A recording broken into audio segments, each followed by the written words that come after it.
Dragon é sem dúvidas um dos personagens mais misteriosos de One Piece. A gente sabe que ele é o personagem mais procurado do mundo, líder do exército revolucionário e, claro, pai do Luffy. Mas quando olhamos pro passado dele, o silêncio é quase absoluto. Não sabemos onde ele nasceu, nem como ele cresceu, nem exatamente o que levou ele a criar a maior força rebelde contra o governo mundial. Tudo que a gente tem são pistas, fragmentos soltos e uma teoria que divide opiniões. Será que o Dragon foi, em algum momento, um almirante da marinha? E se essa parte do passado dele foi apagada da história para manter a credibilidade da instituição? Como diria Jack Estripador, vamos por partes. Primeiro, a idade dele. O Dragon tem 55 anos, a mesma geração ali do Akainu e praticamente a mesma também do Aokiji. Isso acaba colocando provavelmente esses três como figuras que cresceram juntas dentro da marinha. Claro, enxergando aqui uma teoria. Provavelmente passando pelos mesmos treinamentos, pelas mesmas missões e provavelmente também sendo avaliados pelos mesmos superiores. Ou seja, não é absurdo a gente imaginar que o Dragon era visto ali como um talento do mesmo nível desses caras, ou até superior. Agora pensa comigo, e se ele era justamente o destaque daquela geração? Isso poderia até explicar o ódio que o Sakazuki sente por ele. Não apenas por ele ter se transformado num revolucionário, mas também porque o Dragon seria a peça-chave ali que poderia reforçar a marinha ao lado dele e ao lado do Aokiji. Imagina a frustração de ver alguém que provavelmente era seu colega se transformando ali na maior ameaça ao governo mundial. Essa comparação também acaba ganhando mais força quando a gente lembra do trio lendário do passado. O trio monstro, Garp, Sengoku e Tsuru. Esse foi o trio que segurou as pontas contra os piratas mais fortes da Era das Lendas,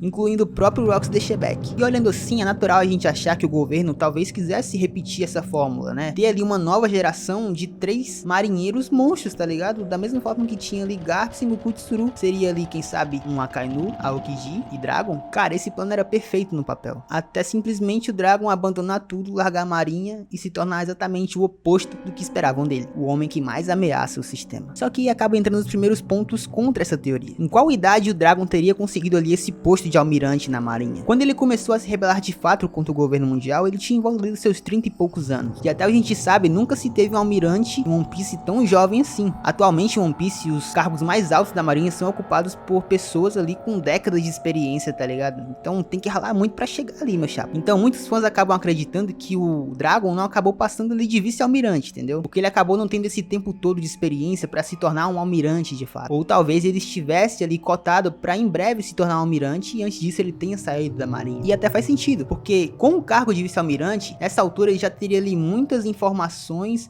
secretas do governo da marinha, entendeu? Coisa que um marinheiro comum não tem, o que já seria o suficiente para ele enxergar a podridão do sistema e se revoltar contra ele. Outro detalhe que deixa essa discussão ainda mais interessante é o mistério envolvido por trás dos nomes dos marinheiros, né, dos vice-almirantes, dos almirantes da marinha. Já percebeu, cara, que nenhum almirante ou figura grande ali da marinha tem o nome inteiro revelado? Temos Aokiji, Kizaru, Akainu, Sengoku, Kong. Bom, o Garp acaba sendo uma exceção porque a gente sabe que ele é vô do Luffy, então a gente sabe que ele é o Monkey D. Garp. Mas enquanto aos outros, a gente não sabe o sobrenome de ninguém, mano. Isso acaba podendo ser uma prática proposital ali dentro da marinha, esconder os nomes completos dos integrantes ali, pra que criminosos não vá atrás das famílias deles, tá ligado? E é justamente por isso também que eu acho que os piratas têm os seus sobrenomes revelados, justamente pra criminosos irem atrás das famílias dos piratas. Deu a covardia na parada? Se isso for verdade, mano, não é de se estranhar de que tantos marinheiros não soubessem que o Dragon era um D. E quando ele virou revolucionário, aí sim o governo tomou todas as providências possíveis pra apagar ele do sistema, tá ligado? Pra ninguém saber que esse cara um dia teve algum posto relevante dentro da marinha. Até porque imagina comigo a vergonha que seria admitir que o maior opositor ao governo foi criado dentro das suas instalações, dentro do seu próprio sistema, tá ligado? Isso é muito vergonhoso. Acaba dizendo muito sobre os propósitos de cada um ali. Que também talvez um dos seus maiores líderes, se essa teoria for verdadeira de que ele foi um almirante ou um vice-almirante, um dos seus maiores líderes teria se tornado o seu maior inimigo. Que loucura, né, mano? Essa política da censura já aconteceu antes em One Piece. O exemplo mais óbvio que é Ohara, onde o governo ele simplesmente apagou da história toda a cultura daquela ilha, todo o seu povo, tá ligado? Todos os seus saberes, tudo. Aí você pensa comigo, por que eles não fariam o mesmo com o Dragon, velho? É bem provável que apenas os marinheiros mais antigos ali da marinha, cara, saibam realmente a verdade do passado do Dragon, né? Sengoku, o Garp, o Kong. Enquanto a nova geração, incluindo ali os subordinados do Garp, nunca vão saber dessa história, tá ligado? inclusive nunca souberam também. E isso explicaria, cara, uma cena bem marcante. O Akainu só descobriu que o Luffy era filho do Dragon porque o Sengoku revelou isso na Guerra de Marineford. Ou seja, nem o atual almirante de frota sabia dessa conexão. Se até a família do Dragon foi apagada dos registros oficiais, por que eles não apagariam também os seus registros como oficial da Marinha? Mas no fim das contas, essa teoria pode sustentar por dois raciocínios. A primeira é a mais pé no chão, a gente afirmar que o Dragon nunca foi almirante, mas que ele talvez tenha chegado ali a vice-almirante e era ali uma das maiores promessas, tá ligado? Mais promissores da Marinha e que futuramente seria sim um almirante. Então ele acabou ali tendo contato com as maiores podridões do governo mundial e se revoltou com tudo que viu e decidiu ali criar os revolucionários. Já a segunda teoria é a mais ousada, de que o Dragon talvez tenha feito ali um speedrun dentro da Marinha e tenha se tornado talvez o almirante mais jovem da história. Então ali o governo teria, né, feito de tudo para apagar os registros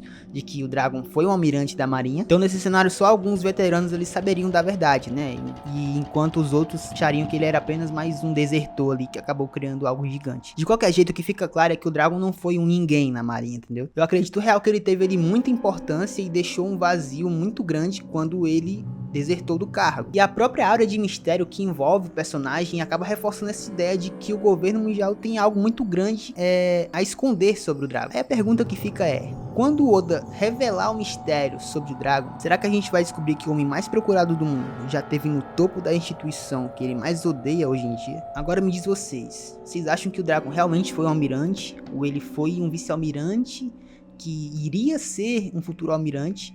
Ou vocês acham que ele nem chegou a nenhum desses dois cargos? Ele era só mais talvez um capitão ali, ou nem chegou a isso, era só um soldado? O que vocês acham? Vocês acham que eu viajei na maionese aqui, essa teoria? E claro, não se esqueça de se inscrever, vamos bater 2.000 inscritos.